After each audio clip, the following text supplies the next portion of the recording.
ছাত্ৰ-ছাত্ৰীসকল, মই মৌচুমী তোমালোক সকলোকে পুনৰবাৰ জোনাক মৌচুমী চেনেললৈ স্বাগতম জনাইছোঁ।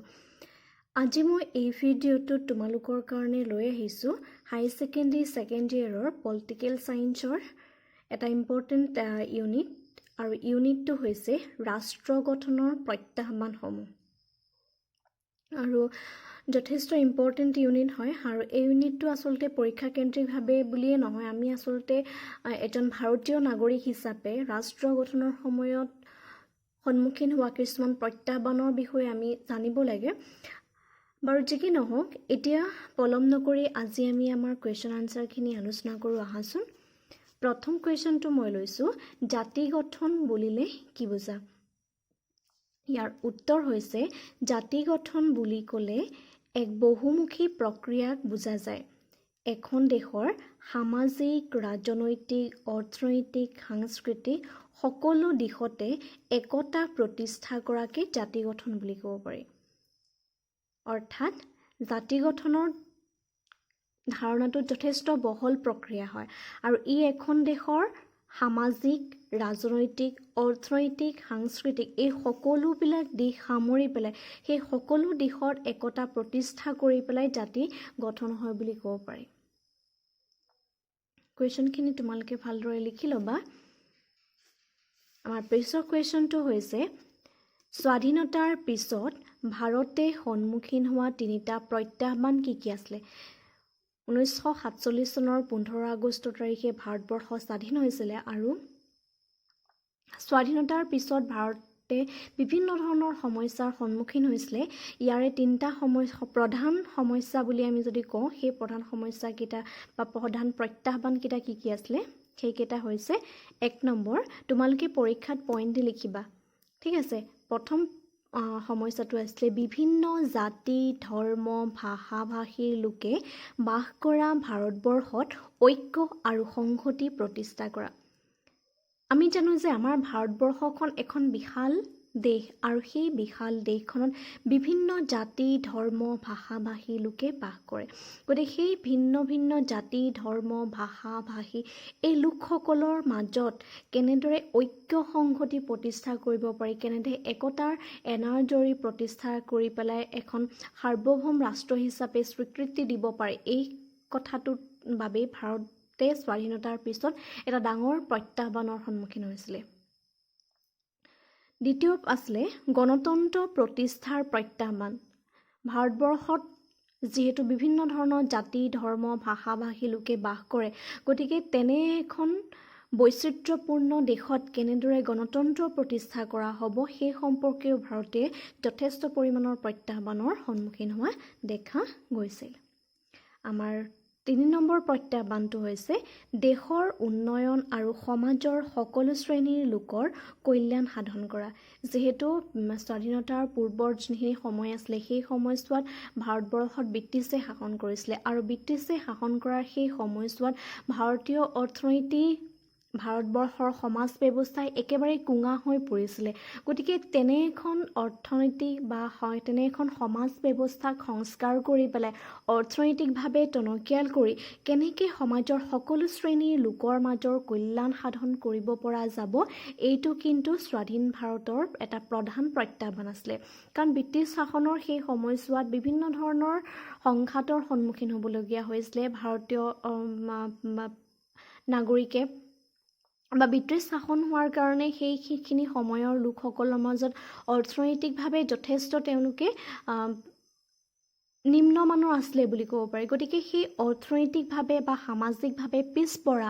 সেই লোকসকলৰ কেনেদৰে কল্যাণকামী কৰি তুলিব পাৰে, সকলোৰে সমাজ কল্যাণ কেনেকৈ হ'ব পাৰে, এই কথাটো ভাৰতীয়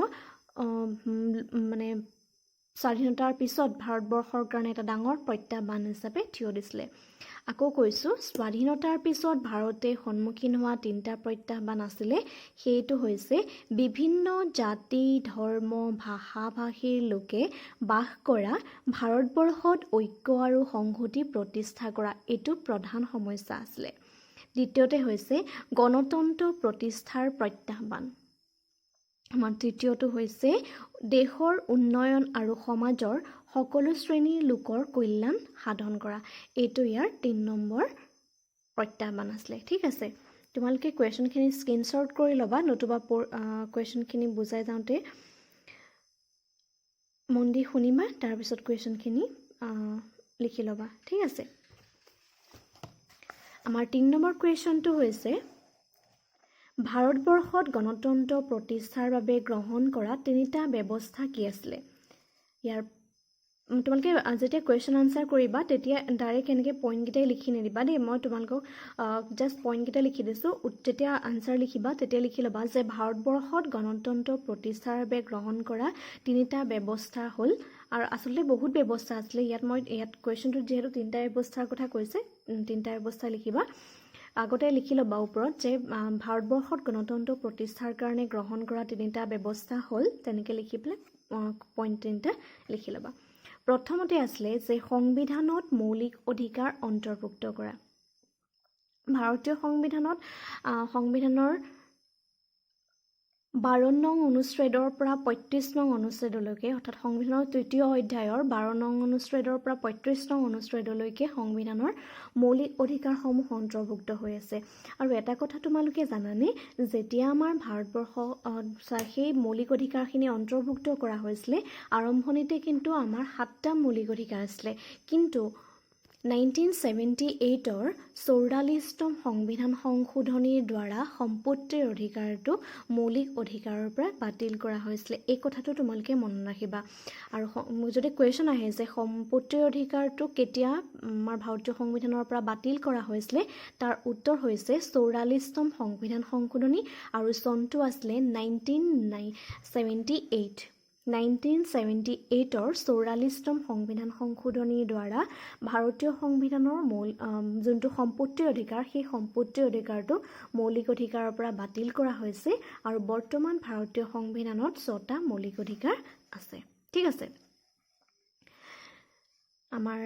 2 নম্বৰ ব্যৱস্থাটো হৈছে প্ৰাপ্তবয়স্কৰ সকলো লোককে ভোটাধিকাৰ প্ৰদান কৰা এতিয়া আমাৰ ভাৰতবৰ্ষৰ প্ৰাপ্তবয়স্ক লোকসকলৰ ভোটাধিকাৰৰ যোনটো এজ সেইটো কিমান বছৰ 18 বছৰ ন যেটো তোমালোকৰ হোৱা নাই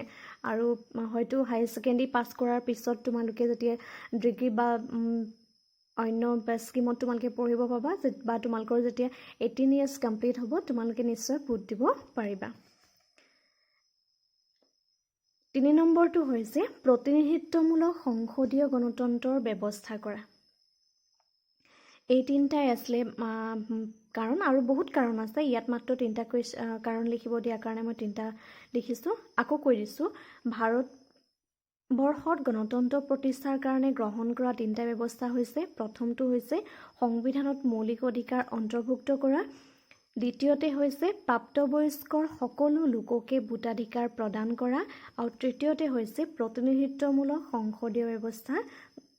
কৰা বা সংসদীয় ব্যৱস্থা গ্ৰহণ কৰা এইকেইটা কুৱেশ্যন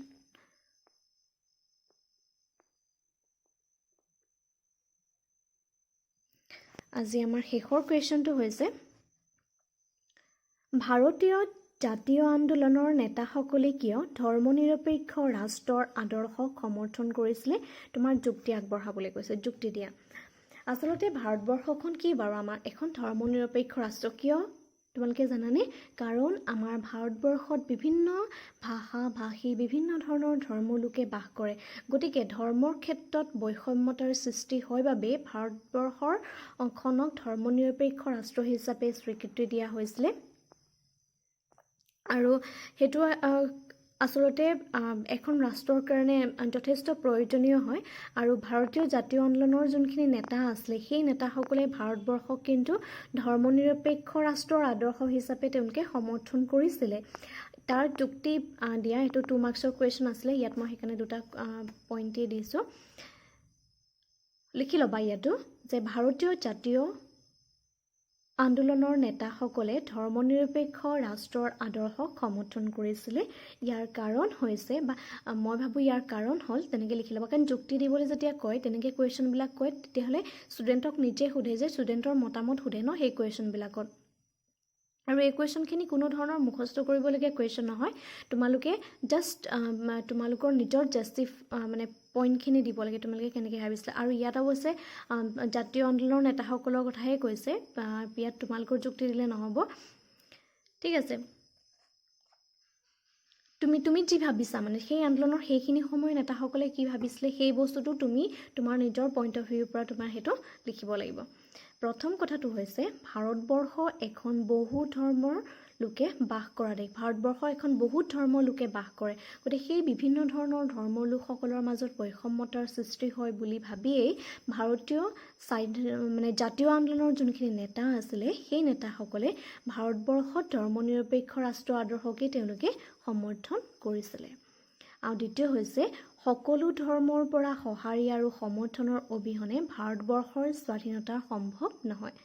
এটা কথা সঁচা যেতিয়া ভাৰতবৰ্ষখন ব্ৰিটিছৰ মানে অধীনত আছিলে অৰ্থাৎ যেতিয়া ভাৰতবৰ্ষত ব্ৰিটিছৰ শাসন কৰিছিলে তেতিয়াতো অকল ভাৰতবৰ্ষত হিন্দু লোকেই নাছিলে হয়নে তেতিয়া ভাৰতবৰ্ষত হিন্দু মুছলমান শিখ খ্ৰীষ্টান বিভিন্ন ধৰণৰ ধৰ্ম বিভিন্ন ধৰণৰ ভাষাভাষী লোক আছিলে আৰু যেতিয়া স্বাধীনতা আন্দোলন হৈছিলে বা স্বাধীনতা আন্দোলনত মানুহে আগভাগ লৈছিলে তেতিয়া কিন্তু অকল হিন্দু ধৰ্মৰ মানুহে আগভাগ লোৱা নাছিলে তাত সকলো ধৰ্মৰ সকলো ভাষাভাষী লোক তেওঁলোকে স্বতন্ত্ৰভাৱে নিজে তেওঁলোকে ওলাই আহিছিলে আৰু যদিহে তেওঁলোকে ওলাই নাহিলেহেঁতেন তেতিয়া হয়তো আমাৰ ভাৰতবৰ্ষৰ স্বাধীনতা সম্ভৱ নহ'লেহেঁতেন সেইকাৰণে সকলো ধৰ্মৰ লোকসকলৰ পৰাই আচলতে ভাৰতবৰ্ষৰ স্বাধীনতাৰ সময়ত তেওঁলোকে সঁহাৰি পাইছিলে আৰু সেইকাৰণেই তেওঁলোকে ভাবিছিলে যে যদি অকল হিন্দুক প্ৰাধান্য দিয়া হয় তেতিয়াহ'লে বাকী যোনখিনি ধৰ্মৰ লোক আছে তেওঁলোকৰ লগত অন্যায় কৰা হ'ব অবিয়াছলি হ'ব ন আৰু সেইকাৰণেই আচলতে ভাৰতীয় জাতীয় আন্দোলনৰ নেতাসকলে কৈছিলে যে সকলো ধৰ্মৰ পৰা সঁহাৰি আৰু সমৰ্থনৰ অবিহনে ভাৰতবৰ্ষৰ স্বাধীনতা সম্ভৱ নহয় আৰু সেইকাৰণে সকলো ধৰ্মকে সমমৰ্যাদা দিবৰ কাৰণে সকলোকে সমদৃষ্টিভংগীৰে চাবৰ কাৰণে ভাৰতীয় জাতীয় আন্দোলনৰ নেতাসকলে ধৰ্মনিৰপেক্ষ ৰাষ্ট্ৰৰ তেওঁলোকে সমৰ্থন কৰিছিলে এই কুৱেশ্যনটো ইমানেই আছে আৰু আজিলৈ মই মাত্ৰ এই 4টা কুৱেশ্যনেই তোমালোকৰ কাৰণে আগবঢ়াইছোঁ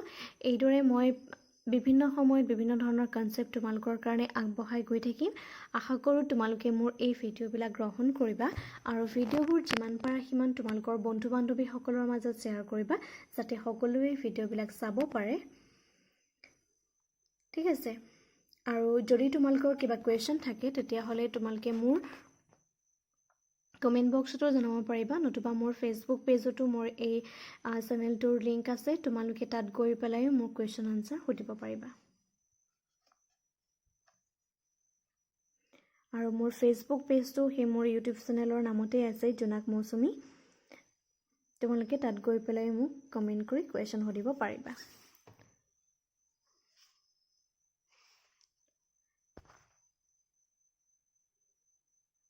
আজিলৈ ভিডিঅ'টো ইমানেই ধন্যবাদ